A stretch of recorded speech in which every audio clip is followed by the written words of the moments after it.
පූජ්‍ය ආන්දලුවේ සමංගල අපේ ගෞරවනීය ස්වාමින් වහන්සේ බොහොම විචිත්‍ර ධර්ම කතික ස්වාමින් වහන්සේ නමක් හැටියට ඒ උන්වහන්සේ දේශනා කරන ලබන ධර්මයක් ශ්‍රවණය කරලා අපේ උපාසිකා මාතාවක් අපේ විශේෂයෙන් කොට්ටා සංඝ 13 පළාත්වාරකාර මහත්මිය හැටියට කටයුතු කරන පద్මා අයිරාංගනී උපාසිකා මාතාව උන්වහන්සේගේ ධර්මයක් ශ්‍රවණය කරලා එතුමිය කල්පනා කළ අපේ විහාරස්ථානයටත් වැඩම කරවලා විශේෂ ධර්ම දේශනාවක් පවත්වන්නට.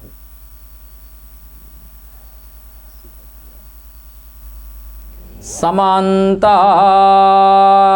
චක්කවාලේසු අත්‍රා ගච්ඡන්තු දේවතා සද්ධම්මං මුනි රාජස්ස සුනම්තු සග්ග මුග්ගදං ධම්මස්සවන කාලෝ අයං බදන්තා ධම්මස්සවන කාලෝ අයං බදන්තා ධම්මස්සවන කාලෝ අයං බදන්තා නමෝ තස්ස භගවතු අරහතු සම්මා සම්බුද්දස්ස නමෝ තස්ස භගවතු අරහතු සම්මා සම්බුද්දස්ස නමෝ තස්ස භගවතු අරහතු සම්මා සම්බුද්දස්ස අචින්තම්පි භවති චින්තිතම්පි විනස්සති නහි චින්තා මයා භෝගා ඉත්‍තියාවා පුරිසාවාති.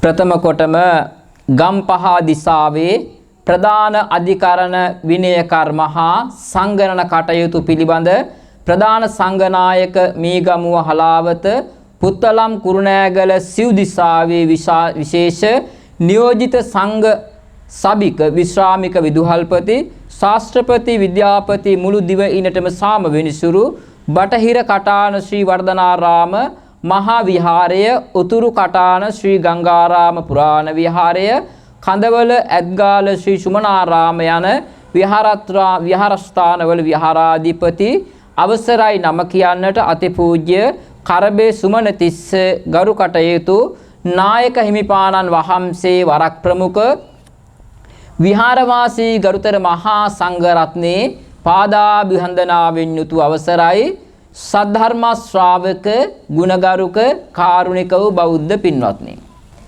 2025 වසර අවසන් වෙනකොට ලක්වාසී ලෝකවාසී සියලු දෙනාටම ආශිර්වාද පිණිස අද දවසේදී මහානීය මහා පින්කමක් සිදු කරන්නට කටාන ශ්‍රී විද්‍යාරාම ශ්‍රී වර්ධනාරාමයේ අද දින පවත්වනු ලබන මේ සුමధుර ධර්ම දේශනාවේ බැතිබර දායකත්වයේ දරනු ලබන පත්මා අයිරාංගනී මහත්මිය ඒ වාගේම ඒ පවුලේ සියලු දෙනාගේ බැතිබර දායකත්වයෙන් මේ උතුම් සුමధుර ධර්මානුශාසනාව මේ ආකාරයට ආරම්භ කරනු ලබනවා. ධර්මානුශාසනාවේ අරමුණ තමයි මීට වසර කීපයකට පෙර මිය පරලොව යන්ට යෙදුනා වූ එමලින් අල්ගොඩ ඒ වාගේම චන්ද්‍රසේන රාජපක්ෂ යන අයට පුණ්‍යානුමෝදනා කරලීමටත් සුජීවත්ව ජීවත් වෙන සියලු දෙනාට නිරෝගී සුවය ප්‍රාර්ථනා කිරීමටත් දායක සභාවේ උදව් උපකාර කළ සියලු දෙනාට ආශිර්වාද ප්‍රාර්ථනා කිරීමත් මේ උතුම් ධර්මානුශාසනාවේ ප්‍රධාන පරමාර්ථය විදියට තියෙනවා. නිකමට හිතලා බලන්න මෙතන ඉන්න ඔක්කොම මේ සිංහල අපේ රටේ මිනිස්සු විතරයි. වෙනත් ජාතියක් මෙතන නැති නිසා ඔය ඇත්තන්ගේ හිතින් අහලා බලන්න අම්මා මේ වෙනකොට තමන්ගේ වයස කීයද? වයසක් ආවනේ හැම කෙනෙකුටම වයසක් තියෙනවා. එකී කාලයේ ඇතුළත ශ්‍රවණය කර ධර්මදේශනා ගණන කොපමණද? ඒකට උත්තරයක් නැහැ. වයසට ඉලක්කමක් තිබුණට අපි අහපු ධර්මදේශනා ගාන කොච්චරද කියලා ඇහුවතින් ඒකට ඉලක්කමක් නැහැ. කාටවත්ම කියන්න පුළුවන් කමක් නැහැ. ඇයි? මතකයේ නෑ එච්චරකට අපි බණ ඇහුවා. ඒ නිසා මේ ධර්මානුශාසනාව ඒ ඇසූ ධර්ම දේශනාවලට වඩා හාත්පසින්ම වෙනස්. වැත්තෝ බණ අහන්න වාඩුණු සියලු දෙනාම මං හිතන විදිහට හැමෝම ගාව ජංගම දුරකථනයක් තියෙනවනේ. ධර්මානුශාසනාව අවසන් වන තුරාවට ඒක සයිලන්ට් කරලා පැත්තකින් තියන්න. එහෙම නැතිනම් අනිත් අයට බණ අහන්න විදියක් නැති වෙන ඔය අතංග දුරකථනය නාද වෙන්න පටන් ගත්තා. මම අද උදේ 7 වගේ වෙනකොට තමයි මේ ධර්ම දේශනාව සඳහා වැඩම කරන්නට තීරණය කරේ. තීරණය කරලා මම වැඩම කරා. හැබැයි කිලෝමීටර් 100 ගාණක් දුරකථන ගෙවාගෙනයි මේ ඔය ඇත්ත වෙනුවෙන් පුරා හෝරා දෙකක් හෝ එකමාරක් බණ කියන්න කිලෝමීටර 300කට ආසන්න ප්‍රමාණයක් ආවා. නැවත මම ඒ ටික යන්නත් ඕනේ. එකී කාලයේ ඇතුළත සාමාන්‍ය විදියට බැලුවොත් පැය 12ක 13ක ගමනාන්තයක අවසානයේ තමයි මට විහාරස්ථානයට යන්න තියෙන්නේ. එතකොට මම ඔය ඇත්ත වෙනුවෙන් මේ මොනවා බලාපොරොත්තු වෙන්ද මෙච්චර දුරකථනක් ගෙවාගෙන ආවේ කිසිම දෙයක් බලාපොරොත්තු වෙන්නේ නැහැ. සමහර අය අහනවනේ ඔය හාමුදුරුවෝ සල්ලි ගන්නවද කියලා? බණ කියන්න සංවිධානය කරන කට්ටියගේ මගනුත් කතා කරලා අහලා තියෙනවා. අපි හාමුදුරුවෝ බණ කියන්න කීයක් ගන්නවද? අහනවා. ඒ දෙන්නද? අහන්නේ මොකටද? දෙන්නෙත් නැතිනම් අහන්නේ මොකටද කියන්නකෝ? තමන් දෙන්නේ නැහැ. ඒක තමන්ගේ හිත දන්නවා. හැබැයි ඒ වුණාට ඒ කරන පින්කම අව탁සේරු කරන්නයි එහෙම කරන්නේ. අද ධර්ම දේශනාව ඔය ඇත්තෝ සියලු දෙනාටම මේ දවස්වල වර්තමානයේ අහලා පුරුදු ගාතාවක්. මොකද්ද? අචින්තිතම්පි භවති චින්තිතම්පි විනස්සති.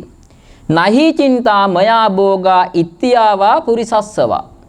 මේ ගාතාව අපි හැමෝටම මේ දවස්වල මේක මම අද ධර්ම දේශනාවට යොදා ගන්න හේතුව උනේ ඔය සෑම කෙනෙක්ම මේ ධර්ම දේශනාවේ මේ ගාථා පාඨය අහලා තියෙන්නේ වැරදියට. වැරදි දෙයක් සමාජගත වුණාට පස්සේදී ඒක වෛරසයක් බවට පත් වුණොත් දැන් කොරෝනා කියලා වෛරසයක් ලෝකයට ආරම්භ වුණා. ආරම්භ වුණාට පස්සේදී ඒකෙන් සිද්ධ වුණේ මොකද්ද? විනාශයක්. හැබැයි කොරෝනා සනීප කරානේ. කොරෝනා සනීප කරා. දැන් කොරෝනා ලෙඩ හොයාගන්න නෑනේ. PCR කරන්නෙත් නෑ, නිරෝධායනය කරන්නෙත් නෑ, රුපියල් 5000ක බඩු මල්ලක් දෙන්නෙත් නෑ, ගෙදරට ඇවිල්ලා එක්කන් ගන්නෙත් නෑ, මොකවත්ම නෑද? දැන් කොරෝනා කියන එක අපිට මතකවත් නෑ. හැබැයි මේ වැරදි පාලි පාඨයේ තේරුම මේ පාලි පාඨයේ ඒ දේශකයාණන් වහන්සේ සමාජයට දීපු වැරදි ආකල්පය නැති කරත් අම්මා අර කොටාගත්තු පච්ච ටිකට මොකද්ද කරන්නේ? දැන් නිවැරදිව අද මෙතන ඉන්න කවුරු හරි මේ ගාථාවේ තේරුමයි ගාථායි ඔය ඇත්තෝ පච්චයක් විදියට කොටාගෙන තියෙනවා. දැන් දන්නවා ලංකාවේ ලෝකෙ ගොඩාක් දෙනෙක් අදින් පස්සෙත් ඊට කලියෙනුත් ඒ දේශකයාණන් වහන්සේට වැරදුනා කියලා. මම හැබැයි මේ දේශකයන් වහන්සේගේ නමවත් මම කියන්නේ නෑ. මොකද මේ සංඝ ශාසනය කියලා කියන්නේ වරදක් කරොත් ඒක විවේචනය කර තැන් තැන් වල බණින එක නෙවෙයි. වරද නිවැරදි කරන එක. මේ සරබ මිග ජාතක කතාවේ දේශනාවේ මේක බෝසතාණන් වහන්සේ කියපු කතාවකුත් නෙවෙයි මේ. එතකොට මොකද්ද මේ? මිනිස්සු ත්‍රිවිල් වල ගහලා තියෙනවා අචින්තිතම්පි භවති චින්තිතම්පි විනස්සති. අපි හිතන දේ වෙන්නේ නැහැ, වෙන දේ හිතා ගන්නවත් බෑ කියලා. පච්චත් කාරතන. ඇත්තටම ත්‍රිවිල් කාර්යයන්ට නම් ඒක ගැලපෙනවා. උන් දකුණට සිග්නල් දැම්මොත් වමට හරවන්නේ. උන් ගැන නම් හිතා ගන්නවත් බෑ. ඒක ඇත්ත.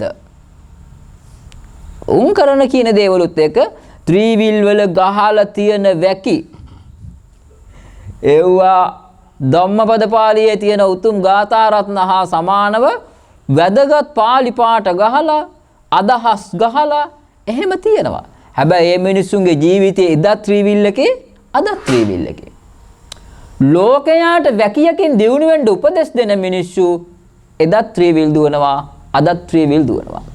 එදා ත්‍රිවිල් එක නම් අද වෙනකොට වෑන් එකක් හරි කාර් එකක් හරි තියෙන්න ඉපේ. ඊට වඩා පරණ වෙච්ච ත්‍රිවිල් එකක් තියෙන්නේ. ඒ නිසා මිනිස්සු සරබ මිග ජාතකය. එක අවස්ථාවක ඔයත් දන්නවා මහා කාරුණික සම්මා සම්බුදුරජාණන් වහන්සේ බුද්ධත්වයෙන් 7 වෙනි වසරේදී මාර්තු දිව්‍ය රාජ්‍යයට බණ කියන්න තුසිත දිව්‍ය ලෝකයට වැඩම කරා. දිව්‍ය ලෝකයට වැඩම කරලා එහෙදි තමයි විජම් බණ දේශනා කරේ. ඒ කියන්නේ අභිධර්ම දේශනාව දිව්‍ය ලෝකේ දෙවියන්ට දේශනා කරේ පළවෙනියටම. ඒ දෙවියන්ට දේශනා කරලා නැවත මනුස්ස ලෝකේ වැඩම කරේ සංකස්සපුරයට. අර මීවන පලානේ කියලා හාමුදුරුවෝ කෙනෙක් මම දන්නේ නැහැ උන්වහන්සේට නම් ඇත්තටම පිස්සු. ඒකේ නම් නම කියන්නම වෙනවා ඒ හාමුදුරුවන්ගේ. එයා කියනවා අනවතප්ත විල තිබිලා තියෙන කොහෙද දන්නවද?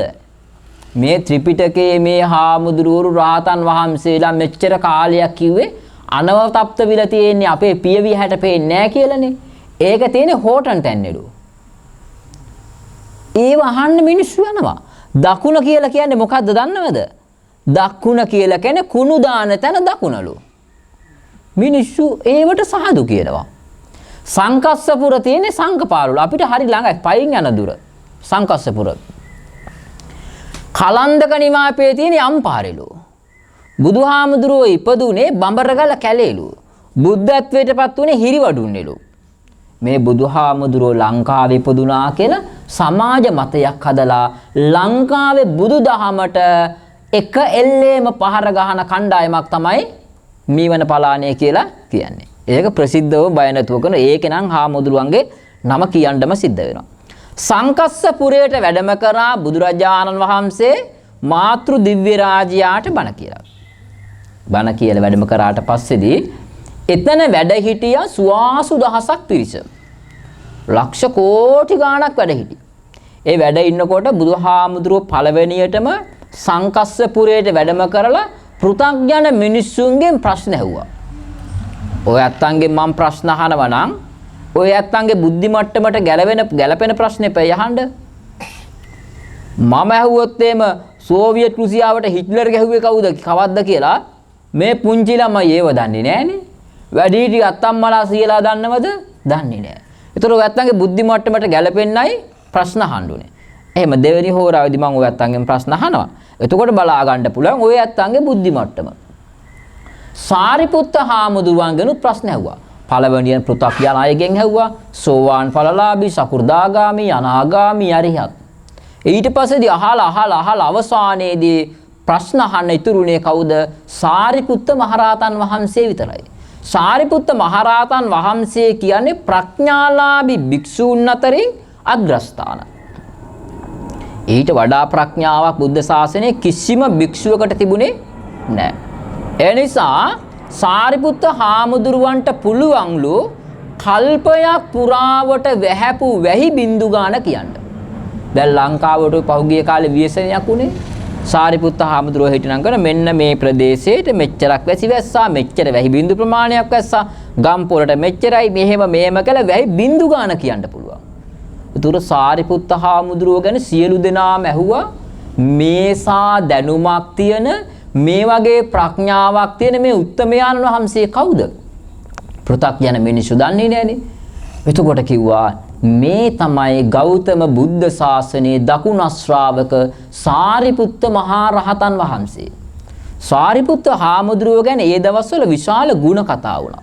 දැන් හොඳ ලංකාවේ සෝම හාමුදුරුවෝ ජීවත් වෙලා ඉන්න කාලේද අපවත් වුණ කාලේද කියන්නේ වැඩිපුරම ගුණ කිව්වේ මරුණට පස්සේ. බොරැල්ලේ කෝවිද ස්වාමින් වහන්සේ අපවත් වුණාට පස්සේ ජීවත් වෙලා ඉන්න කාලේද ගුණ කිව්වේ අපවත් වුණාම. ඔය ඇත්තන්ටත් එහෙමම තමයි. දැන් ඔය ඇත්තන්ගේ ගුණ කියනෝ කවුරු හරි අහලා තියෙනවද? මෙතුමා මෙහෙමයි මේ ප්‍රාදේශීය සභා සංඝ සභාවල වැඩ කරා. ඒ වගේම පොදු මහත් කටයුතු වලට දායක වුණා කියලා කවුරු හරි ඔය ඇත්තන්ගේ ගුණ කියනවා. පොදු සමාජයක් ඉස්සරහා පීකරයකින් මයික් එකක් අරගෙන ඔය ඇත්තෝ තවම අහලා තියෙනවද කියන්නකෝ? නෑනේ. ඔය ඇත්තන්ගේ ගුණ කියනවා අහලා නැහැ. ඔය ඇත්තෝ හෙට මැරෙන්නකෝ.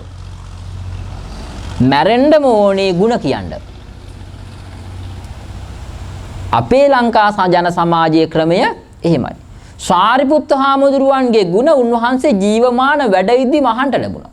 ඒක මං අනිත්‍යව කවුද මේ දකුණ ශ්‍රාවක සාරිපුත්ත? සාරිපුත්ත හාමුදුරුවෝ ඔය විදියට ප්‍රඥාවන්ත උනේ මේ ආත්ම විතරක් නෙවෙයි.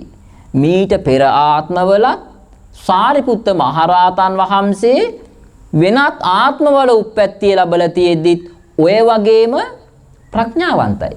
අනේ භාග්‍යතුන් වහන්සේ ඒ කතාව අපිට දේශනා කරන්නකෝ. බුදුහාමුදුරුවෝ දේශනා කරනවා මහණෙනි පෙර එක් ආත්ම භාවයක සරබ මිග කියලා මුව නායකයෙක් හිටියා.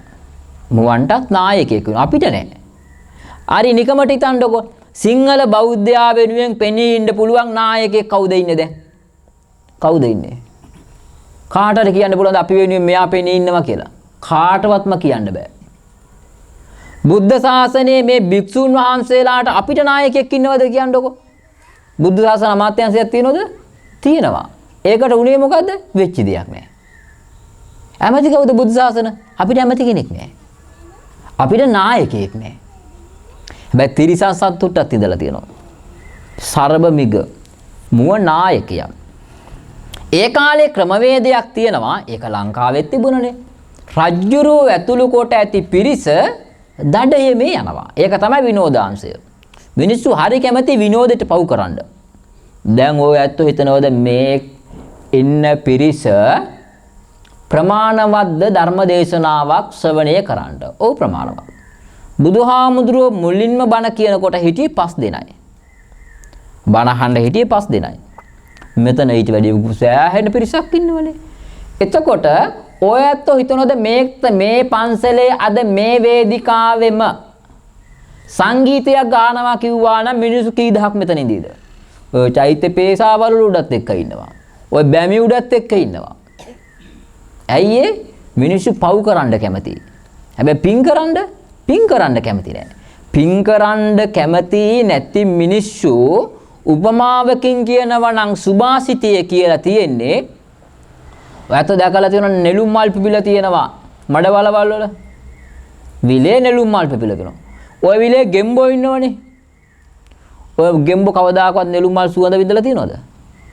නෑ. පිටින් එන නිලමී මැස්ස මොකද කරන්නේ? නෙළුම් මලේ සුවඳ විඳලා ප්‍රොණුත් අරගෙන උංගියා මල පිපුණු තැනම මල පර වෙලා වැටුණා. හැබැයි තවමත් දියමැඩියා ඒකේ ගුණය දන්නේ නෑ. ආන් ඒ වගේ තමයි. ඔය මිනිස්සුන්ට ආපු නැති මිනිස්සුන්ට දොස් කියලා වැඩක් නෑ. ඇයි ඒ? එයාට සසර පිනක් නෑ. බණ පදයක් අහන්න සසර පිනක් නැතිකම. රජ්ජුරුව මොකද කරන්නේ? යනවා මුවදඩේමේ. ඒ යන දවස්වල සේවක පිරිස කලින් දවසේ කෙන හෙට මුවදඩේමේ යනවා. ඔක්කොම ලෑස්ති වෙන්න ඕනේ.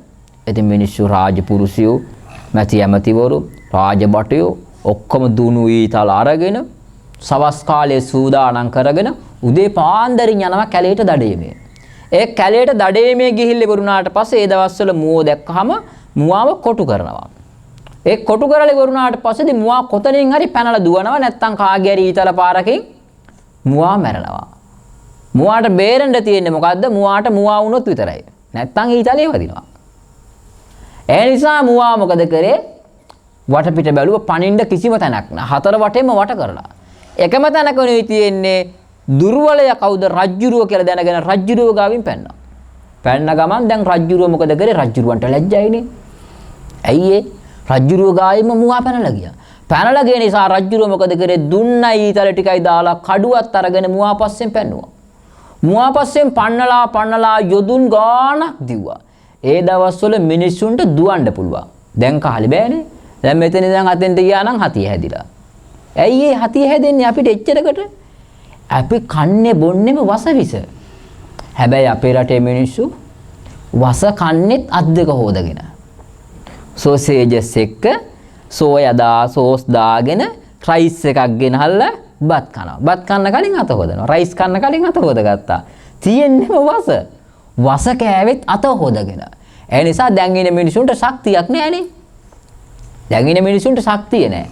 ඒ ශක්තිය නැති නිසා අද කාලේ එදා අතීතයේ මිනිස්සු හරිම වෙනස්. දැන් රජ්ජුරුව මොකද කරේ? මුවා පස්සේ යොදුන් ගාණක් දිව්වා. දුවලා අවසානයේදී මුවා ජීවිතේ බේරගන්න මුවා දුවනවා. රජ්ජුරුව ලැජ්ජාවෙන් ගැලවෙන්න ඕන නිසා රජ්ජුරුව මුවා පස්සෙන් පන්නනවා. දුවලා යනකොට කැලේ ඇතුලේ තියෙන ලොකු නරාවලක්. වලේ හරීම දුර්ගන්ධයි. ඒ ගඳ නිසා මුවා මොකද කරේ? වල ගාවට වෙනකන් දුවගෙන ඇවිල්ලා ශනිකව හැරුණා. හැබැයි රජ්ජුරුව දන්නේ නැහැ මෙතන වලක් තියෙනවා කියන එක. රජ්ජුරුව මොකද කරේ? අර වලට වැටුණා. යදුන් ගානක් ඒ වල ජඹුරයි. දැන් ගොඩට එන්න විදියක් නැහැ රජ්ජුරුවන්ට. මුවා මොකද කරේ? වලට බැහැලා රජ්ජුරුව කර උඩ තියාගෙන ගොඩට ගෙනත් දැම්මා.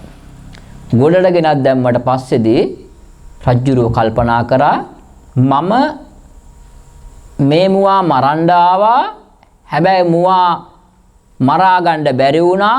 මම නරාවලට වැටුණා. මුවා මාව ගොඩට දැම්මා. රජ්ජුරුව මුවාට පොරොන්දු වුණා. නැවත කවමදාකවත්ම සරබ මෙග මුවාව මරන්නේ නැහැ කියලා පොරොන්දු වුණා.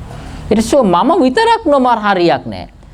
සියලුම මුවන්ට අබේදානය හම්බ වෙන්න ඕනේ. ඊට පස්සේ සියලුම මුව මරන්නේ නැහැ. සියලුම සත්තුන්ට අබේදානය හම්බ වෙන්න ඕනේ. හරි මුව රජතුමනි සියලුම සත්තු මරන්නෙත් නැහැ. ඊට පස්සේ කිව්වා සත්තුන මර ඉඳලා හරියක් නැහැ. අනුන්ගේ දේවල් හොරෙන් ගන්න, කාමයේ වරදවා හැසිරෙන්නේ නැහැ, බොරු කියන්නේ නැහැ, රහමෙර පානය කරන්නේ. මේ සිල්පද පහම රකින්න පොරොන්දු කරගත්තා.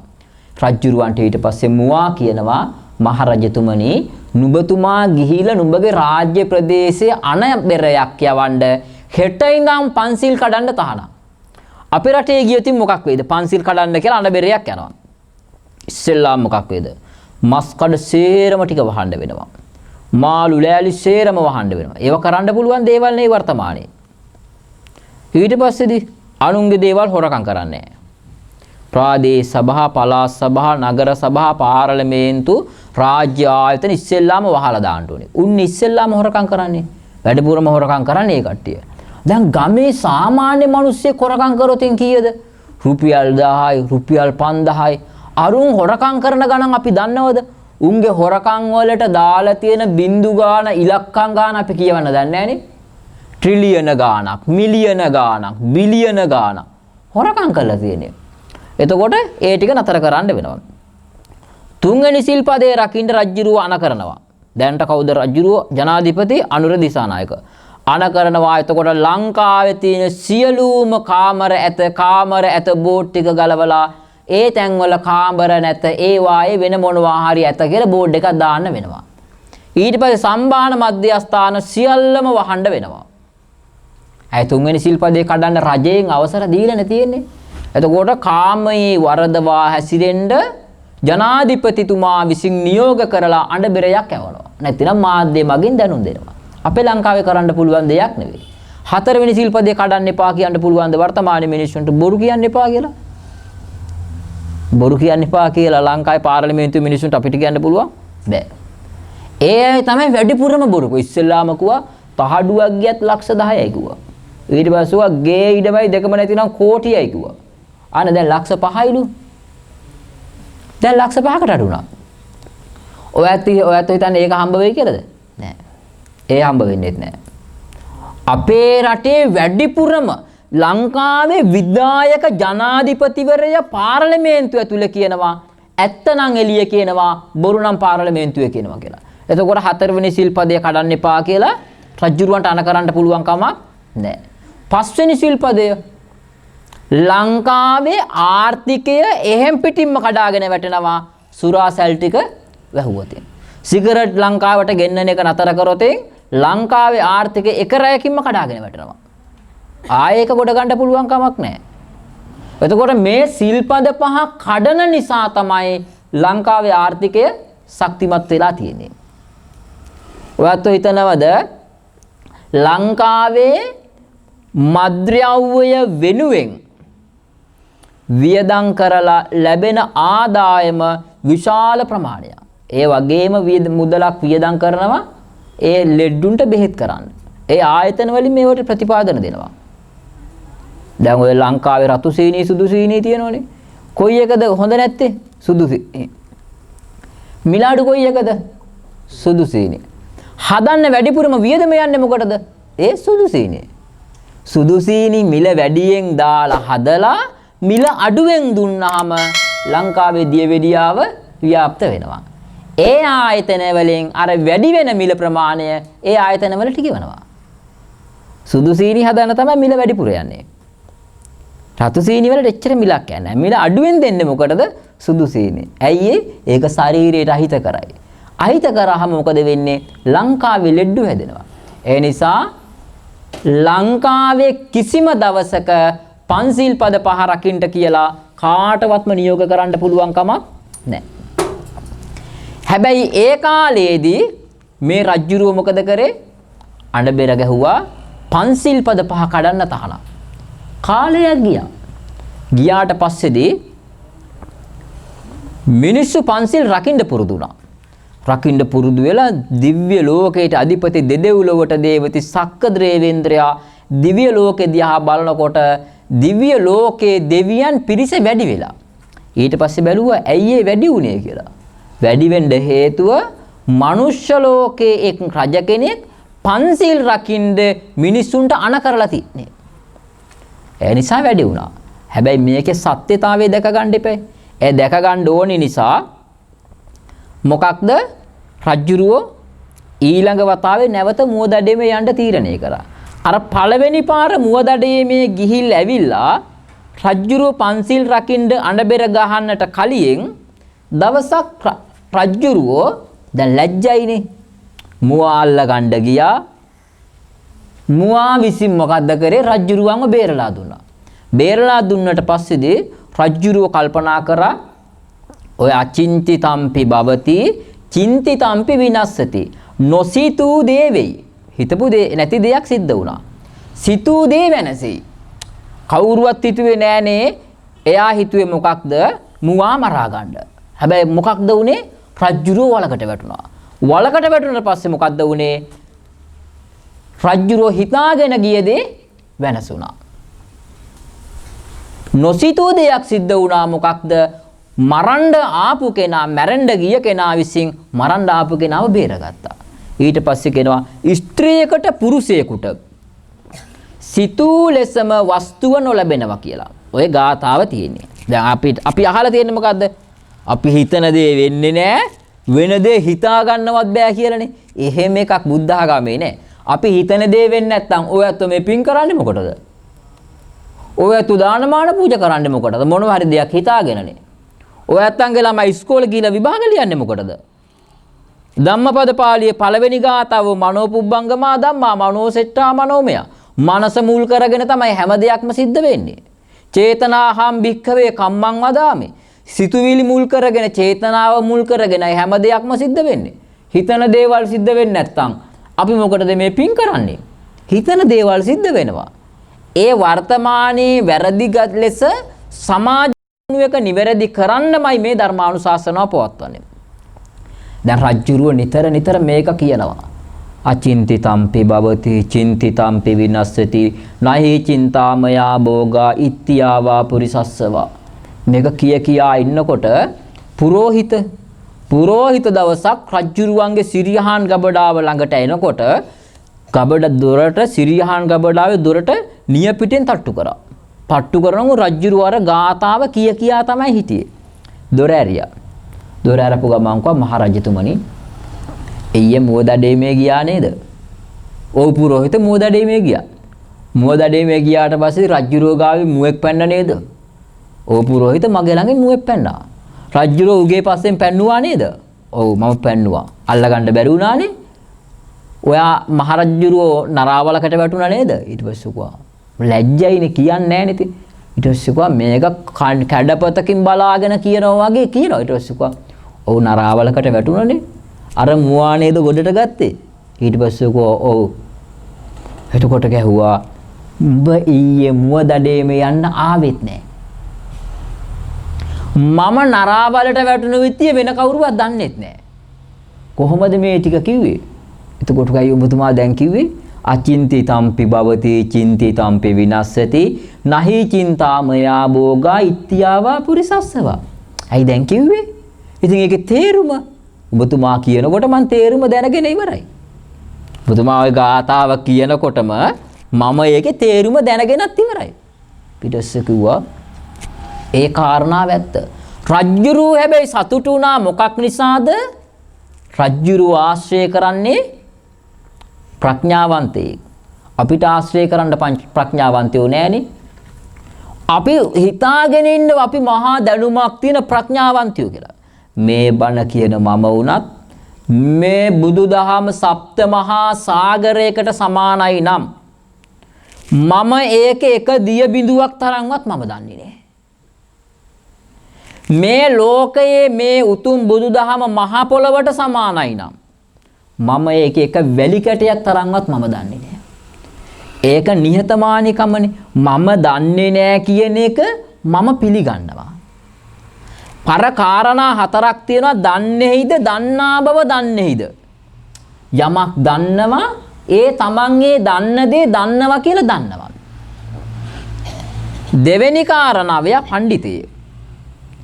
දෙවෙනි කාරණාව තමයි දන්නේහිද, දන්නා බව නොදන්නේහිද. දැන් ඔය ඇත්තන්ට මේෂන් වැඩ පුළුවන්. රියදුරු බලපත්‍රයේ තියෙනවා.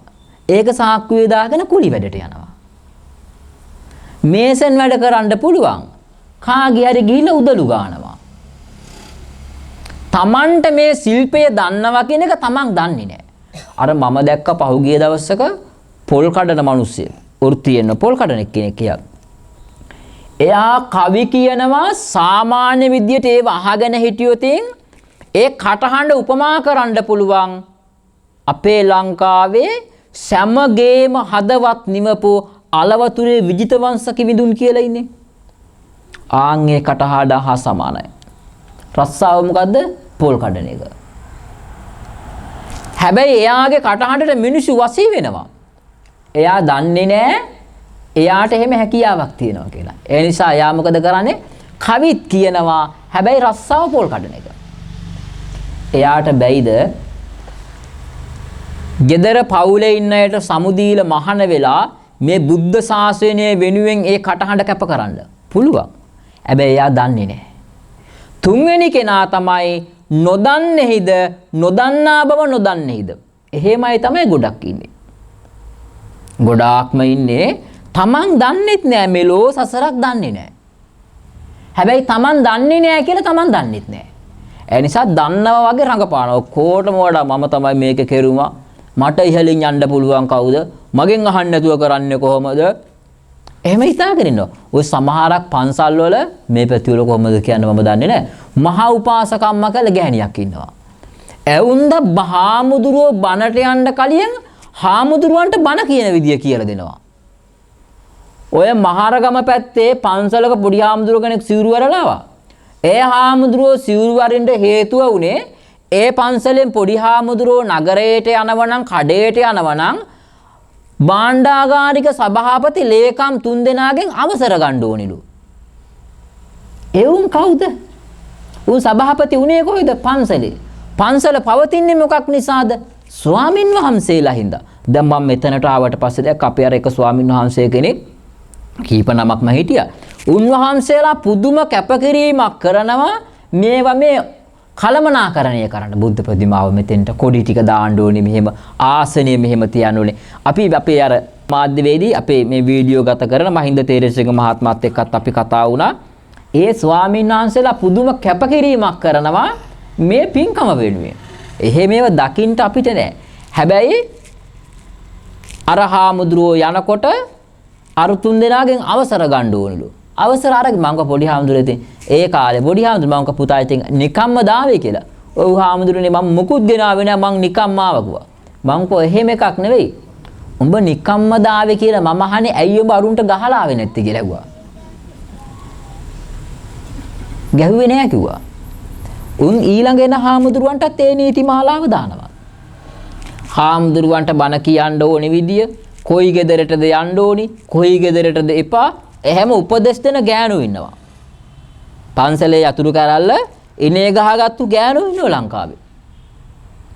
කව කවුරු හරි කෙනෙක් පින්කමක් කරමින් ඒ පින්කම කරන්න යනු. උපදෙස් මගේ. එයා තමයි උපදෙස් දෙන්නේ. හැබැයි එයා කරපු පින්කමක් තියනවද කියන්නකො? උපදෙස් දෙන්නේ උන් කරපු පින්කම් තියනවද? නෑ. උන්ගෙන් උපදෙස් විතරයි. එයාලගෙන් උපදෙස් විතරයි. අනිත් අය තමයි ඔක්කොම වැඩ කරන්නේ. බර අදින්න ඕනි කවුරුවත්, පෙරහැරේ යන්න ඕනි කවුරුවත්. නොදන්නේහිද, නොදන්නා බව නොදන්නේහිද? තමන් මෙලව සසරක් දන්නේ නෑ. ඒ දන්නේ නෑ කියන කාරණාව දන්නේ නැති නිසා කවදාකවත්ම ඉගෙන ගන්න උත්සාහ කරන්නේ නෑ. හැබැයි සාරිපුත්ත හාමුදුරුවෝ ඒ කාලේ මහා ප්‍රඥාවන්තයෙක් නිසා රජ්ජුරුව සතුටු වුණා. ඇයි මම ආශ්‍රය කරන්නේ ප්‍රඥාවන්තයෙක්, පඬිතෙක්. එතකොට දැන් අපි කතා බහ කරන අපිට තේරෙනවා මෝ මහා පඬිතෙක්. මේක මහා මෝඩයෙක්. මේක මහා මෝඩ පඬිතෙක්. අපිට තේරෙනවා වචනෙන් දෙකෙන් තේරෙනවා. ඒ නිසා ඒ කාලේ සතුටු වුණා රජ්ජුරුව. සතුටු වෙලා ටික දවසක් ගියාට පස්සේදී රජ්ජුරුවන්ට ආපහු හිතුණා මුවදඩේමේ යන්න ඕනේ. මුවදඩේමේ යන්න ඕනේ කියලා හිතාගෙන රජ්ජුරුව ආපහු කිව්වා පුරෝහිතට යමුද මුවදඩේමේ. රජ්ජුරුවන්ගේ කීමට පුරෝහිතකෝ යමු මහරජතුමනි යා. මුවදඩේමේ ගියා. ඒ ටිකක් දුර යනකොට දෙදෙව්ලොවට දේවති සක්කුද්‍රේවේන්ද්‍රෝ බැලුව මනුෂ්‍ය ලෝකෙ දෙවිය ලෝකෙ මිනිසුන් වැඩි, දෙවියන් වැඩි. හේතුව මනුෂ්‍ය ලෝකෙ මිනිස්සු පින්දහම් කරනවා. නැවත මේ මිනිසුන්ගේ සීලය පරීක්ෂා කරන්න මම යන්න ඕනි මනුෂ්‍ය ලෝකෙට. ඒ යනකොට රජ්ජුරුවෝයි පුරෝහිතයි කට්ටිය දඩේමේ යනවා. සරබමිග මුවාගේ වේශය මවාගත්තු සක්කද්‍රේවේන්ද්‍රයෝ රජ්ජුරුවන්ට පේන්න හිටියා. රජ්ජුරුව දුනුදිය ඇදලා ආපහු විදින්න නැතුව හිටියා. ඊටසුක ඇයි විදින්න නැත්තේ? ඊටසුකුවා පුරෝහිත කියනවා පුරෝහිතගේ ඇඟට ආවේශ වෙන සක්කද්‍රේවේන්ද්‍රයා ඒ වෙලාවේ කතා කරලා කියනවා මහරජතුමනි සරබමිග මුව මාංශය ඊ타ත්ම ප්‍රණීතයි. ඒක මහා අමෘතය වගේ කෑම. මස් කෑම හරි අමෘතය වගේ. ඒ නිසා අර මුවාට තියන්න. ඊටසුක ඒ මුවාව විදින්නේ නෑ, මුවාවට මරන්නේ නෑ මම. එතකොට සක්කද්‍රේවේන්ද්‍රයා පුරෝහිතගේ ඇඟට ඇවිල්ලා කියනවා මුවා මරන්නේ නෑනේ. ඇයි මුවා මරන්නේ නැත්තේ? ඊට පස්සේ අර එදා සිදුවෙච්ච සිදුවීම් නැවත ආවර්ජනා කරලා ඉවර වෙලා රජ්ජුරුව නැවත සරණ සීලයේ පිහිටවනවා. සීලයේ පිහිටවලා දෙදෙව්ලොවට දේවති සක්කද්‍රේවේන්ද්‍රයා දිව්‍ය ලෝකයේ විස්මවාගෙන මනුෂ්‍ය ලෝකේ ඉඳන් කියන මහරජතුමනි මම ආවේ ඔබව පරීක්ෂා කරන්න. පරීක්ෂා කරලා ඉවරයි. ඔබතුමා බොහොම හොඳ කෙනෙක්. නිසා නැවත මම යනවා.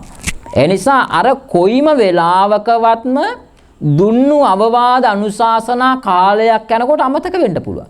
දැන් අර ඔයත් පහුගිය කාලේ දැක්කා ලංකාවේ මිනිස්සුන්ට ඇත්තටම මේවා හොඳ පාඩම් කියලා තමයි කියන්න තියෙන්නේ. අර උඹ නාඩම් උඹට ඕවා හොඳ පාඩම් කියන්නේ.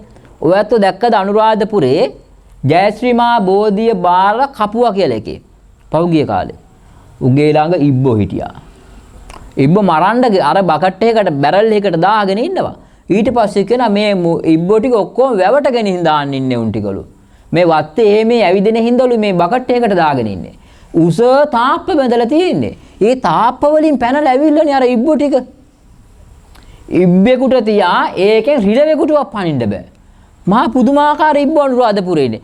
ඒ ආවට පස්සේදී ඒ කපු මහත්තයා සත්තුන්ට තියෙන ආදරයෙන් හින්දා උන් ටික මේ එකකට දාලා. ඊට පස්සේදී ගේ ඇතුලේ පරීක්ෂා කරනකොට ඉබි මස්සුත් අහුණා. කබල්ලේ මස් තිබුණා. ඉත්තයා කියලා තමයි කිව්වේ. ඉත්තයා කියලා කිව්වේ මං හිතන්නේ ඉත්තෑවා කියන සතාට වෙන්න ඇති. ඒ ඉත්තෑවගේ මසුත් තිබුණා. ගෝණ මස් තිබුණා. ඒ වගේ උගේ ගාව නැති මස් జాතියක් නෑ. මොනවටද මේ කෑම සඳහා තියාගෙන හිටපු දේවල්. එතකොට ඔය ඇත්තෝ ඒ වගේ කපුව හම්බ වෙන්න කලියෙන් පේ වෙනවා. මොකටද මේ පේ වෙන්නේ? දෙයියෝ ගාවට යන්න, කපුව ගාවට යන්න. කපුවා ඔ තියෙන සේරම මස් ಜಾති කාලා බොණ්ඩ පුළුවන් තරම් බීලා ඔය ඇත්තන්ට ආශිර්වාද කරලා ලබාගත්තු සල්ලි ටික තමයි අර පෙට්ටිය ඇතුලේ තිබුණේ. දැක්කද? සාමාන්‍යයෙන් ගොනෙකුට කන සල්ලි තිබුණා. සල්ලි පුදුම විදියට. ඇයි ඒ කාගේ සල්ලිද? ඒ ඔය ඇත්තන්ගේ සල්ලි. පූජා වට්ටු උඩින් තිය දුන්නේ ආන්ගේ සල්ලි ටික. එතකොට මේ ලෝකයේ කිසිම දවසක සරබමිග ජාතකයකත් කියවලා බලනකොට අපිට තේරුම් ගන්න පුළුවන් එක දෙයක් තියෙනවා. ආශ්‍රය කරනවා නම් ආශ්‍රය කරන්න ඕනේ ප්‍රඥාවන්තයෝ. හැබැයි මේ වර්තමානයේ මේ වැරදුණු පාලි වාක්‍ය සමාජගත වුණා. ඒක බෝසතාණන් වහන්සේ කියපු එකකුත් නෙවෙයි. එදා සරබමිග ජාතකයේ මුවා වෙලා උප්පත්තිය ලැබලා තිබුණේ කවුද? අපේ මහා බෝසතාණන් වහන්සේ. ඒ නිසා තමයි මරන්න ආපු කෙනාවත් කරමතින් තියලා අර නරාවලෙන් එළියට දාලා දුන්නේ. එතකොට රජ්ජුරුව වෙලා හිටියේ කවුද? අර චින්ති තම්පි භවති චින්ති තම්පි විනස්සති ගාතාව එදා කිව්වේ කවුද?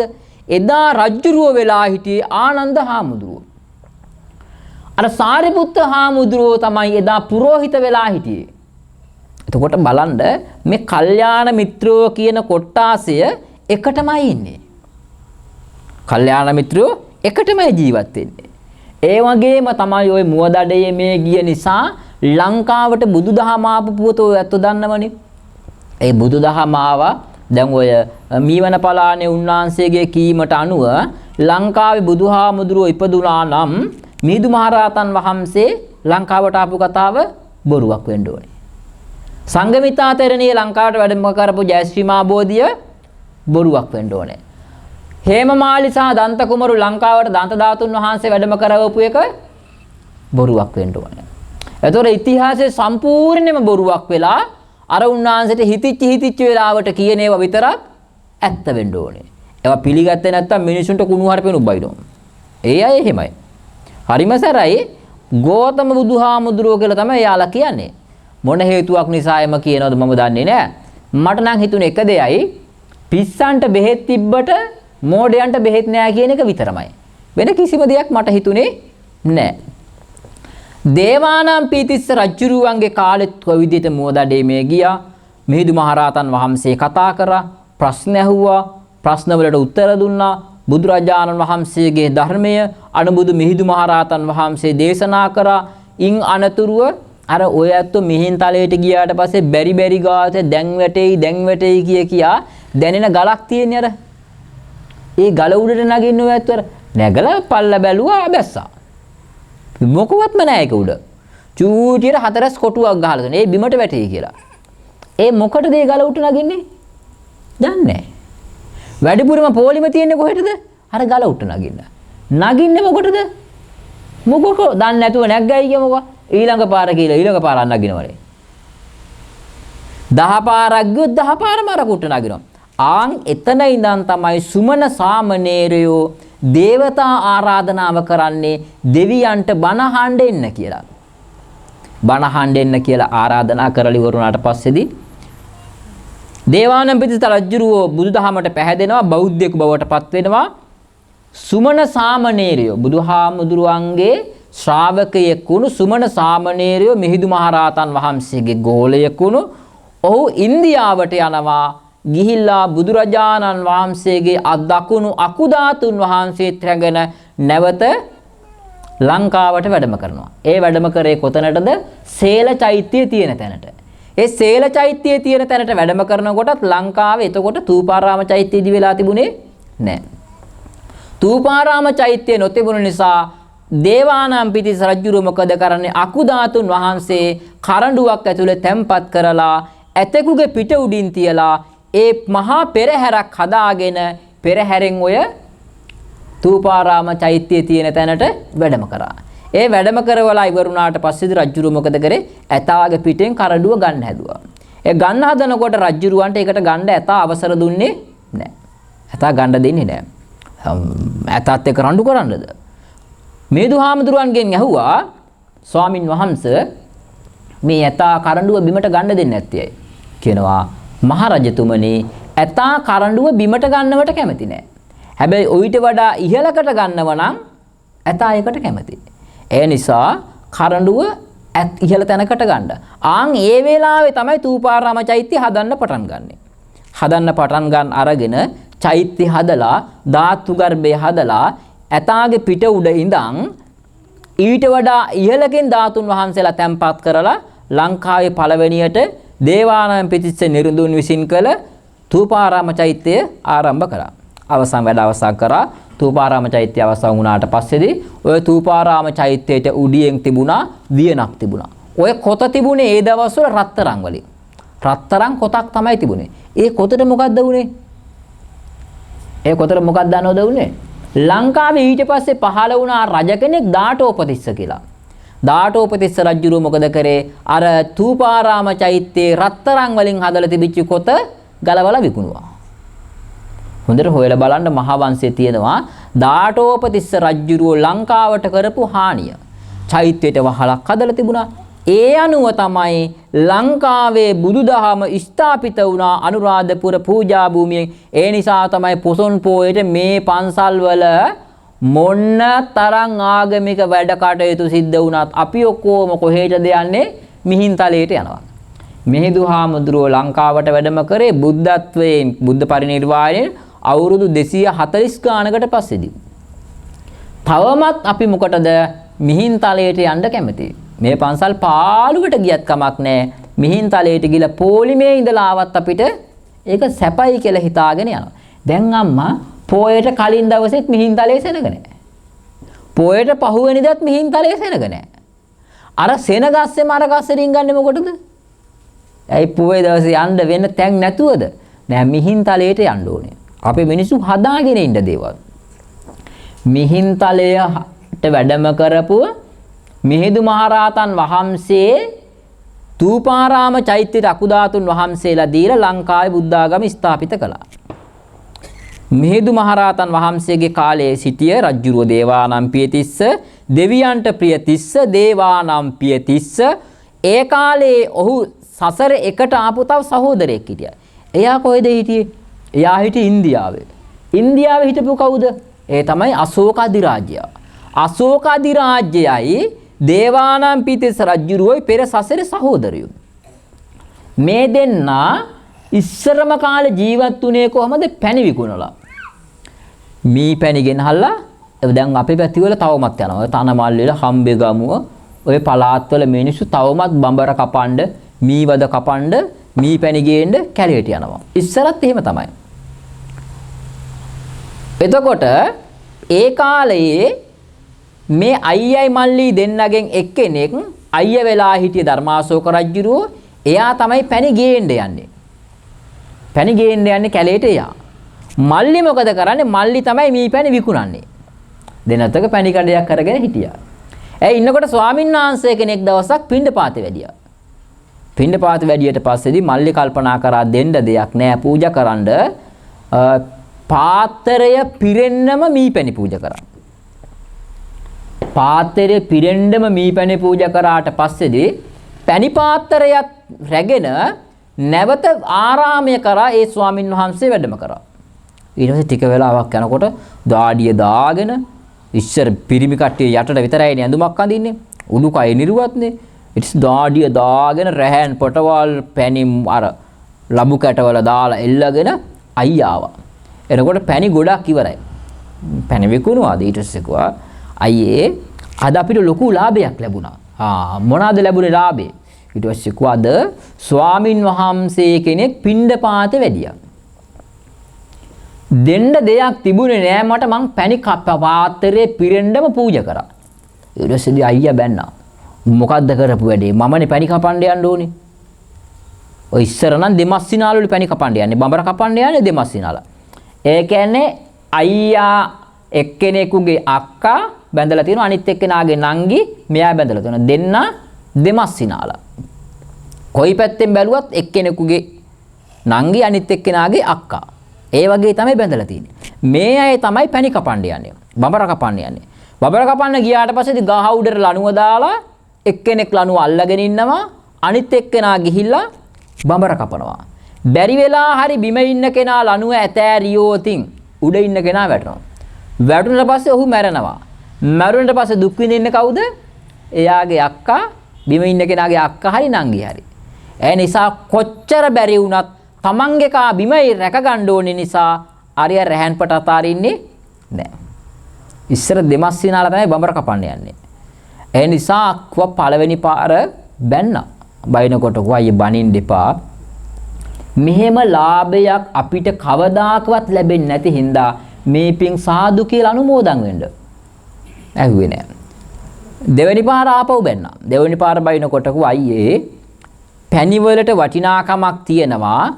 කරපු පිනට වටිනාකමක් නැහැ. ඒක අනන්තයි. ඒ නිසා සාදු සිතින් මේ පින් අනුමෝදන් වෙන්න ගුවා. ආයෙ බැන්නා. දෙවෙනි පාර අනුමෝදන් වුණෙත් නැහැ. සාදු කියන්න කියලා කියන්නේ. කිව්වේ නැහැ. තුන්වෙනි පාර ආපහු කියනවා අයියේ කවමදාකවත් අපිට මෙහෙම පින්කමක් කරගන්න අවස්ථාවක් ආවේ නැහැ. ඒ නිසා මේ පින් අනුමෝදන් කරගන්න කේන්ති ගන්න එපා. ඒ ගමන් කෝ එහෙනම් උඹ කියන හින්දා සාදු සාදු ඒ පින් මට අනුමෝදන් වේවා කියලා කිව්වා. පළවෙනි පාරම අනුමෝදන් වුණා නම් එයා අශෝක අධිරාජ්‍යයා වෙලා ධර්මාශෝක බවටමපත් වෙනවා. ඒ නිසා පළවෙනි පාර අශෝක අනුමෝදන් වුණේ නැහැ. දෙවෙනි පාර චණ්ඩාශෝක. අර දෙවෙනි පාර පින් අනුමෝදන් වුණෙත් නැහැ. තුන්වෙනි පාර ධර්මාශෝක. අර තුන්වෙනි පාර පින අනුමෝදන් කරගත්තා. ධර්මාශෝක අධිරාජ්‍යයාට කොච්චරක් මේ භූමියේ බලතල තිබුණද? ඔබ කරපු සසරේ පින මොකක්ද? දැන් ඔය අතට පර්චේස් ගණන් තියෙන්නේ. මේ හැම කෙනෙකුටම භූමි සම්පත් වලට වාසනාව තියෙන්නේ පර්චේස් ගණන්. පර්චේස් 2යි පර්චේස් 20යි අක්කර දෙකක ඉඩමක් තියෙන කෙනෙක් මෙහෙ කවුරු හරි ඉන්නවනම් ඔව් සසර පුරාවට දන් දීපු කෙනෙක්. ඔයත් භූමියට අධිපතිකම ලැබලා තියෙන්නේ කොච්චරද? පොඩි ප්‍රමාණයකට. මම වැඩ ඉන්න පන්සල අක්කර කීයක් තියෙනවද? 10යි. අක්කර 10ක් තියෙනවා.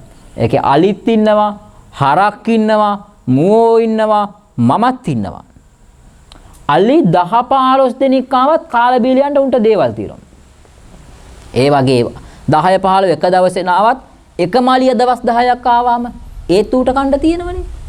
ඒ නිසා ධර්මාශෝක රජුරු එක ආත්මයක චූටි බබෙක් වෙලා ඉපදිලා ඉන්නකොට ඒ ගෙදරට වැඩියා පසේ බුදුරජාණන් වහන්සේ කෙනෙක් පිණ්ඩපාතේ. ස්වාමීන් වහන්සේ කෙනෙක් පිණ්ඩපාතේ වැඩියා. පිණ්ඩපාතේ වැඩියට පස්සේදී ගෙදර කට්ටියම දානේ පූජා කරා. දැන් කට්ටිය දානේ පූජා කරනවා. දානේ පූජා කර ඉන්නකොට අර පුංචි බබා සෙල්ලම් කරනවා කෝම් පිට්ටු හදනවා. දැන් ඉන්න ළමයි කෝම් පිට්ටු හදන්නේ නැහනේ. ඇයි කෝම් පිට්ටු හදන්නේ නැත්තේ? ඉස්සර කෝම් පිට්ටු හැදුවේ මොකෙන්ද? පෝල් කටු වලින්. පෝල් කටු අරගෙන ඒවට වැලි පුරවලා තව පෝල් කට්ටකින් අරකට තලනවා. තලලා සින්දු හිටන් කවි හිටන් කියන එකට. කෝම් පිට්ටු තැලියන් කිය කවි කියලා ඊට පස්සේදී කෝම් පිට්ටු අර පෝල් කට්ට ගලවලා ගත්තාම අරක සම්පූර්ණයෙන් බිම හිටලා තියෙනවා. දැන් හදන්න වෙන්නේ නැහැ ළමයින්ට කෝම් පිට්ටු හදන්න බෑනේ. ඇයි? පෝල් කටු ගන්නවා කියපුවා පෝල් කටු ටික වික්කා. ගෙවල් වල පෝල් කටු නැහැ. මොකෙන් කෝම් පිට්ටු හදන්නද? ඒ තිබ්බ දැන් ළමයි වැලි අනන්න දන්නවද? මැටි අනන්න දන්නවද? මේ අර ඉස්සර නම් අපිට හුලම් පිටි අපිට තිබුණේ නැහැ. නලා එහෙම ඔය කඩවල වලින් ඕව තිබුණේ නැහැ. අපේ නලා මොනවාද? මෙන්න මේ ගොක්කොලයක් ගත්තා. ඕකෙන් ඉපියාවක් හදාගත්තා. ඉරටු කෑල්ලක් ගහගත්තා. නලාවක් හදාගත්තා. දවසම පිඹින්න පුළුවන්. හුලම් පෙත්තක් නැද්ද? පොල් කොලයක් ගත්තා. ඒකෙන්ම හුලම් පෙත්තක් හදාගත්තා. ඉරටුවක් ගහගත්තා. ගේ වටේ දුවනවා. ඇයි? දිව්වොත් විතරයි ඒක කරකින්නේ. දැන් ළමයින්ට මම දන්නේ මොන කරුමියක්ද කියන්නේ. දැන් ගෙවල් වලින් ළමයින්ට බස් හෝන් වගේ දිග නලා ආරන් දෙනවා. ආරන් දුන්නම් අරුන් රෑ දෙකට අවදි වෙලාත් පිඹිනවා. සමහර වෙලාවට අපි ගිහින් දොර ආරිනවා වාහනයක් ඇවිල්ලා හෝන් එක ගහනවා කියලා. පස්සේ බලනකොට අරු නලාව පිඹලා. පන්සල් වලට යනකොට අර වගේ නලා විකුණන්න තියෙනවා පන්සල දොරටුව ගාව. 10ක් අරන් දෙනවා ළමයි 10 දෙනෙකුට නලා 10ක් අරන් දෙනවා. ඒ 10 දෙනාම පන්සල ඇතුලේ. මෙහෙන් එකේ පිම්බා මෙහෙන් අනිත් එකා පිම්බා. මුළු පන්සල ඇතුලේ සම්පූර්ණයෙන්ම එකම ගෝසාවක් විතරයි.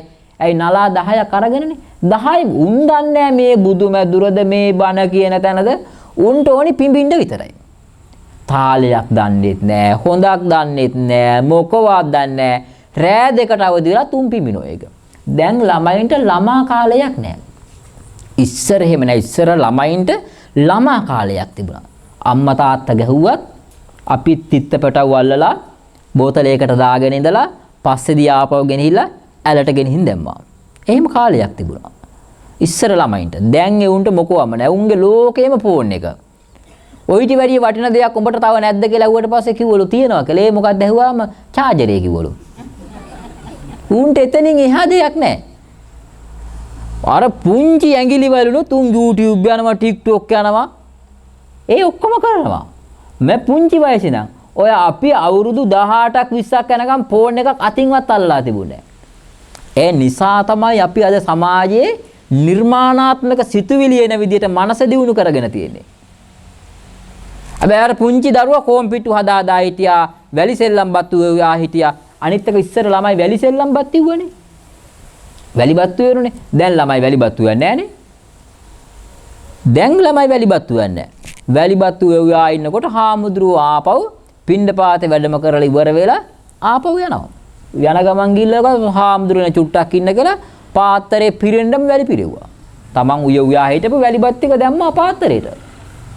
හැබැයි ඌට පින් සිද්ධ වෙනවද? පින් සිද්ධ වෙනවා. ඇයි ඒ? එයා දැක්කා ගෙදර අය දානේ පූජා කරනවා. එයාට දෙන්න දෙයක් නැහැ. ඒ දීපු දේවල් වැලි සෙල්ලම් බත් කියන්නේ එයාට බත්නේ. එයා ඒ බත් දුන්නා.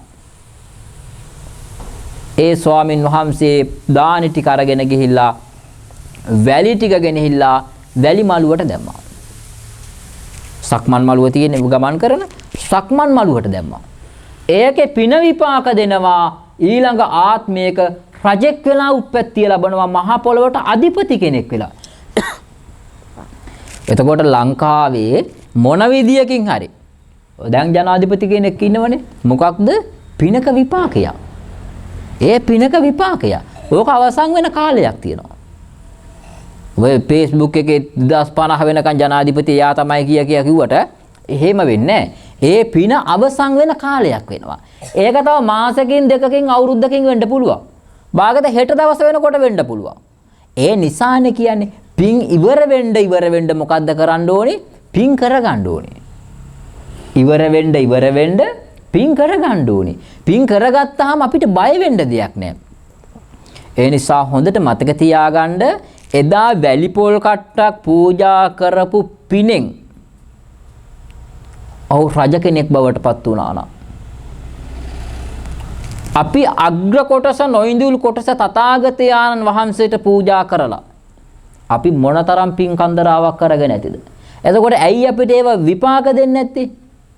ඒ විපාක දෙන්නේ නැති හේතුව මං කියන්නද?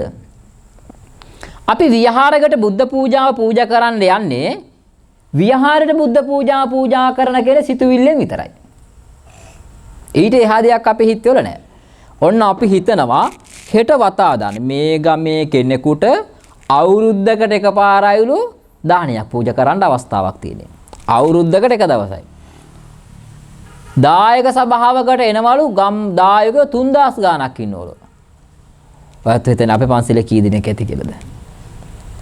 මේ 3500ක් තියන්නකෝ. අපේ කීයක් ඇතිද? 15යි. 15 දෙනයි. දායක සභාවකට එන්නේ 15 දෙනයි. දාන පූජා කරන්න කී දෙනෙක්? කී දහයක් ඇතිද? 1000ක් නෙවෙයි 42යි. දානේ පූජා කරන 42ක් 45ක් වගේ පිරිසක් තමයි ඉන්නේ. එතනින් එහාට නෑ. ඒ අය තමයි මාසෙම පූජා කරන්නේ. හැමදාම අදයි හෙටයි හැමදාම මේ කට්ටියට ගේන්න බැරි නිසා ඒ කට්ටිය මාසෙකට එක දවසක් ගේනවා. එච්චරයි. ඇයි ඒ මම සසරේ දීලා තියෙන ප්‍රමාණය. ඒ මම සසරේ දීලා තියෙන ප්‍රමාණය මට ලැබෙන්නේ එච්චරයි. මම දාන නොදෙන මිනිස්සුන්ට බැනලා වැඩක් තියනවද? නෑ මම දීලා නෑ. ඇයි එතකොට අපි මේ විහාරයට දාන පූජා කරනකොට ඔයත්තන්ට අවුරුද්දකට එකපාරක් එනවා. ධම්මතාව. ඒ දාන පූජා කරන දවසට අපි හිතනවා මේ අද පූජා කරලා ඉවරුණා ලබන අවුරුද්දේ තමයි ආපහු දාන පූජා කරන්නට අවස්ථාව තියෙන්නේ. අපි හිතනවා ලබන අවුරුද්දේ දෙසැම්බර් මාසේ 28 වෙනිදා තමයි මට ආපහු දාන තියෙන්නේ. ඒ දවසට තමයි භාග්‍යතුන් වහන්සේ නැවත අපේ පන්සලට වැඩ ඉන්නේ. මම එදාට බුදුහාමුදුරුවන්ට දාන පූජා කරන්න ඕනේ. ඔන්න බලන්න ශ්‍රද්ධාව ඇති වෙන විදිය. අපේ හිතවල මොකවම නැහැනේ. බුදුරජාණන් වහන්සේ දැන් විහාරයේ මේ වෙනකොට වැඩ ඉන්නවා ඇති. මම දැන් දානි සකස් කරන්න ඕනේ. කාටද පූජා කරන්නේ? මම අද දානි පූජා කරන්නේ මගේ ශාස්ත්‍රූන් වහන්සේ අද මේ වර්ධනාරාම විහාරස්ථානයේ විහාර මළුව ඇතුලේ ගන්ධ කුටියේ වැඩ ඉන්නවා. මම දානි සකස් කරනවා මගේ ශාස්ත්‍රූන් වහන්සේට. ඒ උතුමාණන් වහන්සේට මම මේ දානි සකස් කරන්නේ කියලා හිතාගෙන දානි සකස් කරා. දානි සකස් කරලා ඉවරුණාට පස්සේදී විහාර මන්දිරය ඇතුළට සම්බුද්ධ පූජාව අරගෙන යනකොට අපි හිතනවා අද නම් ශාන්තිනායකයන් වහන්සේ ජීවමාන වැඩ ඉන්නවා මේ විහාර කුටිය ඇතුලේ. මෙන්න ශාන්තිනායකයන් වහන්සේ මම ඔබ වෙනුවෙන් සවිසුද්ධ සම්බුද්ධ පූජාව පූජා කරා. මං කෙරෙහි අනුකම්පා කරලා කාරුණික ආනන් වහන්සේ මේ දාන කොටස පිළිගන්වනසේක්වා කියලා සාදු කියලා දාන පාත්‍රයේ තියලා වැන්දොතින් ජීවමාන බුදුහාමුදුරුවන්ට දන් පූජා කළා හා සමානවම පිනක් සිද්ධ වෙනවා. හැබැයි පරවෙච්චි මල් ටික අයින් කරන්නේ නැතුව පහන ටික සුද්ධ කරලා තෙල් ටික දාන්නේ නැතුව තිබිච්ච පහන් තිරේටම තිබිච්ච තෙල් ටිකෙන් එතන තිබිච්ච ගිනි පෙට්ටියෙන් පහන පත්තු කරලා ඔයත්ෝ නිවන් දකින්න ප්‍රාර්ථනා කරාට කවමදාකවත්ම ලැබෙන්නේ නැහැ. හේතුව තමයි ඔයත්තන්ට පින අයිති වෙන්නේ නැහැ. ඔයත්ෝ කරේ මොකද්ද? ගින්දර අවුලෝපු එක විතරයි. ධර්මදේශනාවට තිබුණු කාලය නිමාවටපත් වෙනවා. ඒ නිසා තව එක කාරණාවක්වත් ඔයත්ෝ වෙනුවෙන් මතක් කරන්නට මට කාලය ගන්නට පුළුවන් කමක් නැහැ. හේතුව තමයි මම නැවත ඇඹිලිපිටිය ප්‍රදේශයට වැඩ මේ මං හිතන විදිහට මේ කටුනායක මීගම පැත්තෙන් ඇඹිලිපිටිය කියලා බස් එකකුත් යනවා. පැය ගාණක් යනවා. මම සාමාන්‍යයෙන් ගියොත් දැන් පිටත් වුණොත් එහෙම මේ දැන් වෙලාව 8යි. මෙන් 8:00ට 9ට පිටත් වුණොත් මම පන්සලට එනකොට පාන්දර 3:00 විතර වෙනවා. ඒ වෙලාව වෙනකන් යන්න වෙනවා. මොකද මග නතර වෙලා හරියන්නේ නැහැ නේ. ඉතින් අලි ගහන වනාන්තරයක් මැද මම ඉන්නේ. ඒ නිසා මේ ධර්මානුශාසනාව අවසන් වුණාට පස්සේදී ඔය ඇත්තු අනිවාර්යයෙන්ම හැමෝම නෙවෙයි කීප දෙනෙක් මට බයිනවා. ඒක දැන් ඔය ඇත්තු අනේ නෑ කියලා කිව්වට මම දන්නවනේ ඉතින් ඇත්ත කතාව. මොකද මම පළවෙනි බණ නෙවෙයිනේ මේ කියන්නේ. මට බණින එක බණිනවා දැන් කොහෙන්ද බං ඕක හොයාගත්තේ කියලාත් අහයි. ඇබිලිපිටි ඉතින් ඇවිල්ලා බැනලා ගියාට කියලා නෑ මම මේ බැන්න නෙවෙයි. ඔය ඇත්තු දන්නවනේ ගෙවල් වල බැන ගන්න විදියක් තියෙනවනේ. මොකද්ද කරේ?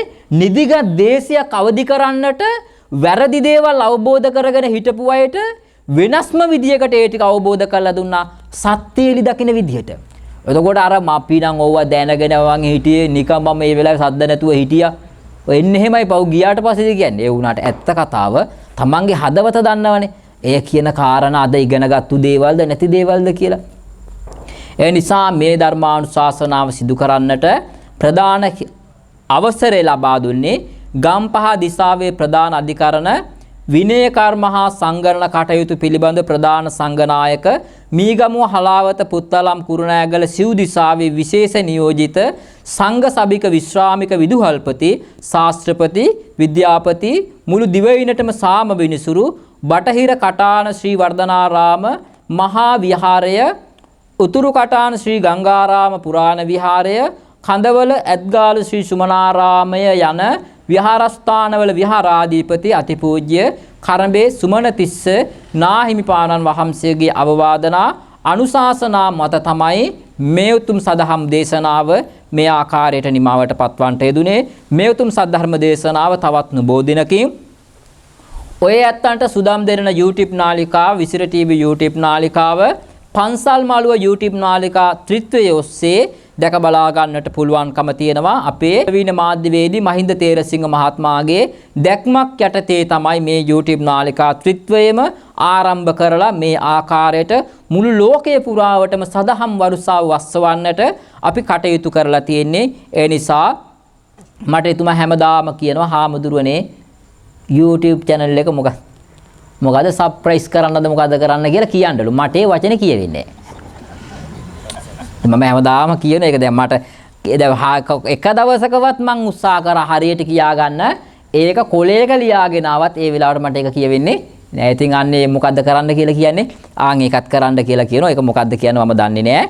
මීගමුව කටාන ශ්‍රී වර්ධනාරාම විහාරස්ථානයේ අද දිනේ පැවැත් වූ මේ සුමధుර ධර්ම දේශනාව බැතිබර දායකත්වයේ දරමින් කටයුතු කරන්නට යෙදුනේ මීට වසර කීපයකට පෙර මිය පරලව යන්ට යෙදුනා වූ එමලින් අලංගොඩ ඒ වාගේම චන්ද්‍රසේන රාජපක්ෂ යන අයට පුණ්‍යානුමෝදනා පිණිස සුජීවත්ව ජීවත් වෙන අයට නිරෝගී සුවය ප්‍රාර්ථනා කිරීම පිණිසයි මේ උතුම් ධර්මානුශාසනාව මේ ආකාරයට පවත්වා බැතිබර දායකත්වයේ දරා කටයුතු කරන්නේ පත්මා අයිරාංගනී මහත්මිය. මම හිතන්නේ එතුමිය දුරකථනයෙන් කතා කරපු වාර ගානක් ඔය ඇත්ත බණ අහපු වාර ගන්න දන්නේ නැහැ වගේම තමයි මම නම් දන්නේ නැහැ. එච්චරකට මට කතා කර මේ ගැන ඇහුවා ඉවරයක්ම නැතුව. ඒ ගමන් ඉතින් කොහොම නමුත් ඒ තුමියගේ ලොකු හිතේ බයක් තිබුණා පින්කම කරගන්නට බැරි වෙයිද කියලා. ඒ අනුව මම තීරණය කරා මං කෝ අම්මා බැරි වෙලා හරි ඔය ඇත්තන්ට මං ගොඩක් දෙනකොට කියන කාරණාව මගේ ෆෝන් එක වැඩ කරේ නැති වුණොතින් බය වෙනවනේ. අර බණට ආරාධනා කරා එන්නේ නැති වෙයිද නැහැ කියලා. නෑ බස් එකේ හරි මම එනවා. මොන මැරිලා නොහිටියොත් මම අනිවාර්යයෙන්ම බාරගත්තු ධර්ම දේශනාවකට එන එක එනවාම තමයි. ඒ ගැන සැකයක් ඇති කරගන්න එපා. එතුමිය විශාල බයක් ඇති වුණා මේ මහා පිංකම අවසන් කරගන්න තුරාවට අපිට සබහා දහමේ කාල ගුණයෙන් හරි හානියක් වෙයිද කියලා. මම කොහේ එහෙම වෙන්නේ නැහැ. ඒ නිසා බය වෙන්න එපා කියන කාරණාව. විශාල උවමනාවක් තිබුණා මාස ගණනාවකට පෙර ඉඳන් කතා කළා තමයි මේ දිනයක් ඉල්ල ගන්න උත්සාහ කරලා අද දවස ලබා ගත්තේ. එතුමියට දෙන්න දිනයක් තිබුණේ අද දවස විතරයි. ඉතින් කොහොම නමුත් ඒ උතුම් ධර්මානුශාසනාව මේ විදිහට නිමවටපත් වෙනකොට කවමදාකවත් අපේ රටේ මිනිස්සු පත්මා ඔබ කරපු පින්කම බොහොම අගයි කියන වචනේ යුව කියවෙන්නේ නැහැ. තව ටිකක් ලයිට් එනක හිටියනම් හොඳයි නේද? අර ලයිට් එකේ මැස්සෝ ඇහුවා නේද? ඕන් ඔව්ව තමයි මිනිස්සුන්ට පේන්නේ. එහෙම නැතුව මේ පින්කම බොහොම අගයි. අපි බණ ඇහුවනේ. ඒව මිනිස්සුන්ට ඒව ඇලර්ජි. ඒව නෙවෙයි පේන්නේම මොනවාද? අඩුපාඩු විතරමයි ලෝකයට පේන්නේ. ඒ නිසා මුළු ලෝකයක් නිවැරදි කරන්න එතුමියට පුළුවන් කමක් නැහැ. ඒ නිසා ධර්ම දේශනාවට තිබුණු කාලය නිමාවටපත් වුණු නිසා ධර්ම දේශනාව අවසන් කරනවා. එහෙමනම් අපවත් රට ජාතිය සම්බුද්ධ ශාසනයත් ආරක්ෂා කරන්නා වූ සුමන සමන් දිවි රාජයාණන් ඇතුළු කොට ඇති අල්පේ ශාක්‍ය මහේ ශාක්‍ය කියනා වූ සියලු සම්‍යක් දෘෂ්ටික දෙවි දේවතාවුන් වහන්සේලා සියලු දෙනාටමත් මේ පින් අනුමෝදන් කරමි. අනුමෝදන් වෙනු ලබත්වාන සිතුවිල්ලෙන් සියලු දෙනාම දෙවියන්ට පින් අනුමෝදන් කරන්න. ආකාසට්ටහා චබුම්මට්ටා දේවා නාග මහිද්దికා පුඤ්ඤන්තං අනුමෝදෙත්වා චිරං රක්ඛන්තු ශාසනං චිරං රක්ඛන්තු දේශනං චිරං රක්ඛන්තු මන් පරන්ති. රට ජාති වෙනුවෙන් ජීවිත පරිත්‍යාග කළා වූ සියලු රණවිරුවන්ටත් පින්වත් නුඹ අප නමින් කාලක්‍රියා කළා වූ වරික පරම්පරානුගත සියලු මේගේ ඥාතීන්ටත් මේ පින් අනුමෝදන් කරමි. අනුමෝදන් වෙනු ලබත්වාන සිතුවිල්ලෙන් මේගේ ඥාතීන්ට පින් අනුමෝදන් කරන්න. ඉදන් මේ ඥාතේනං හෝතු සුඛිතා හොම්තු ඥාතයෝ ඉදම් මේ ඥාතේනං හෝතු සුඛිතා ඉදම් මේ ඥාතේනං හෝතු සුඛිතා හොම්තු ඥාතයෝ.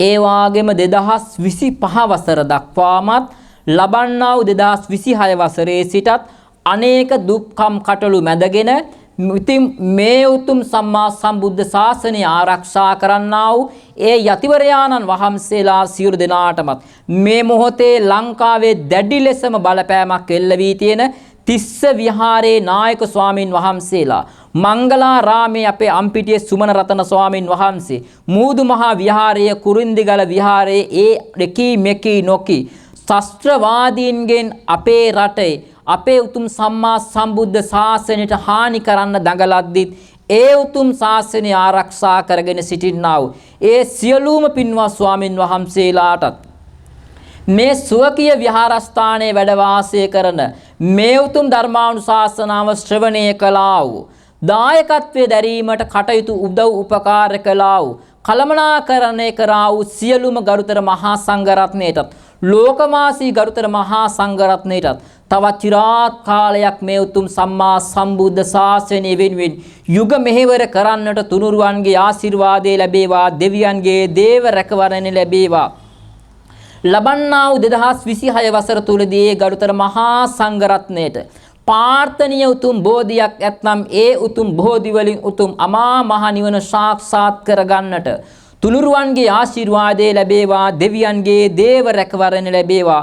උතුම් බුද්ධ ආදී අනන්ත සූවිසි ගුණ බලෙන් සිතක් ශාන්තියක්ම වේවා යන සිතුවිල්ලෙන් සියලු දෙනාම සාදු කියලා ප්‍රාර්ථනා කරන්න. සුජීවත්ව ජීවත් වෙන්නා වූ මේ පින්වත් සියලු දෙනාටමත් හැදී වැළඳී තිබෙන්නා වූ සියලු කායික රෝග මානසික රෝග චිත්ත පීඩා සියල්ලම දුරු වේවා. සියදී වැළඳී තිබෙන්නා වූ සියලුම අපල උපද්‍රව දුරු වේවා.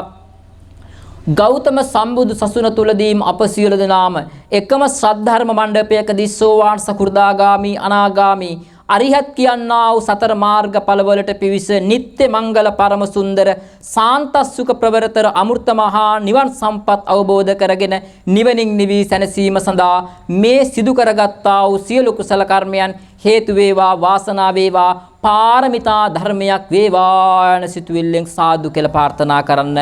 අභිවාදන සීලිස්ස නිච්ඡං වද්දාපචායිනෝ චත්තාරෝ ධම්මා වඩ්ඩම්ති ආයුවන්නෝ සුඛං බලං ආයුරාෝග්‍ය සම්පatti සග්ග සංපatti මේවත අතෝ නිබ්බාන සම්පatti ඉමිනාතේ සමිජ්ජතු. සියලු දෙනාටම සම්මා සම්බුදු සරණයි.